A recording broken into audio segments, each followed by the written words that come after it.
السلام علیکم۔ آج بات کرتے ہیں دوسروں کی غلطی پر پرزور مذمت کرنے کی۔ یہ انسان کی بہت بری عادت ہے کہ کوئی بھی کسی کے سامنے بھی کوئی انسان غلطی کر رہا ہے یا اس کے منہ سے کوئی غلط بات نکل آتی ہے تو وہ فوری طور پہ اپنے آپ کو بڑا دکھانے کے لیے اس بات کو نظر انداز نہیں کرتا، بلکہ فوری طور پہ مذمت کر دیتا ہے اور برے الفاظ میں اگلے بندے کو ڈانٹ دیتا ہے، ڈپٹ دیتا ہے،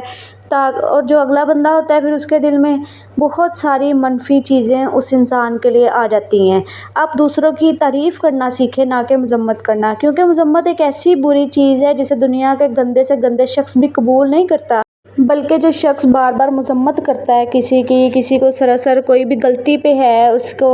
وہ بار بار کہی ہی جائے گا، لیکن وہ اپنے آپ کو ایسا ہرگز نہیں سمجھتا ہوگا جو شخص غلطی کر رہا ہوگا، تو اس لیے مذمت کرنے والا شخص اپنی سحر انگیزی کھو دیتا ہے۔ تو کسی بھی طور پہ مذمت نہ کیجیے، اس طرح وہ شخص کبھی بھی آپ کو پسند ہی نہیں کرتا۔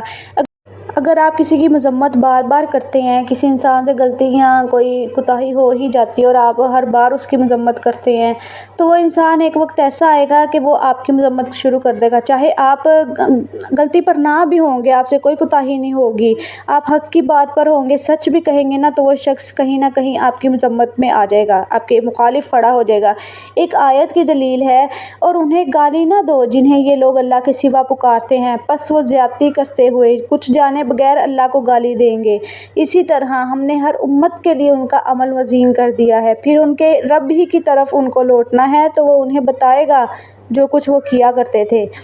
یہ بہت بڑی آیت ہے، اگر ہم اس کو سمجھے تو نعوذ باللہ کچھ لوگ تو غلطیوں کی تلاش میں ہی رہتے ہیں کہ کوئی انسان غلطی کرے اور وہ فوری طور پہ انہیں مذمت کرے، انہیں نیچا دکھائیں، کیونکہ مذمت یہ ایک قسم ہی ہے نیچا دکھانے کی، کہ ہم کوئی غلطی کر رہا ہے تو ہم اسے فوری طور پہ نیچا دکھا دیتے ہیں کہ ہاں تم نے غلطی کی ہے، تم نے یہ بات ایسے کی ہے، تم سے کوتاہی ہو گئی ہے، تمہیں تو عقل ہی نہیں ہے، تم بیوقوف ہو۔ ہم ایسے ہی کرتے ہیں، انسان کا نیچر ہے یہ۔ کوئی ہوں گے جو اگنور کر دیتے ہیں، لیکن ہم زیادہ تر لوگ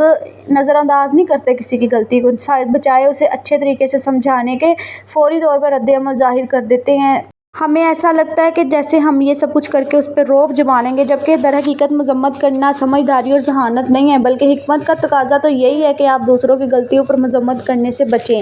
رسول اللہ صلی اللہ علیہ وسلم نے اپنی پوری زندگی میں کسی ایک شخص کی بھی مذمت نہیں کی۔ حدیث ایک یہ ہے کہ سیدنا انس بن مالک کہتے ہیں کہ ایک اعرابی مسجد میں پیشاب کرنے لگا، لوگ اس کی طرف دوڑے، رسول صلی اللہ علیہ وسلم نے فرمایا اس کو پیشاب کرنے سے نہ روکو، پھر ایک ڈول پانی میں منگوایا اور اس پر بہا دیا۔ سبحان اللہ! نبی نے اس دیہاتی کی مذمت نہیں کی بلکہ مذمت کرنے والوں کو بھی روک دیا۔ جب وہ پیشاب سے فارغ ہوا تو آپ صلی اللہ علیہ وسلم نے پانی کا ڈول منگوا کر اس جگہ کو بہا دیا، اور بدو کو بلا کر جب آپ نے پیار سے سمجھایا کہ یہ پیشاب کرنے کی جگہ نہیں ہے بلکہ اللہ تعالیٰ کی عبادت کرنے کی جگہ ہے۔ اسی طرح لوگوں کو آرام سے پیار سے سمجھائیں تاکہ انہیں اپنے دین سے بیزاری نہ ہو، وہ آپ سے دور نہ بھاگیں۔ سوچ سمجھ کے بات کرنی چاہیے تاکہ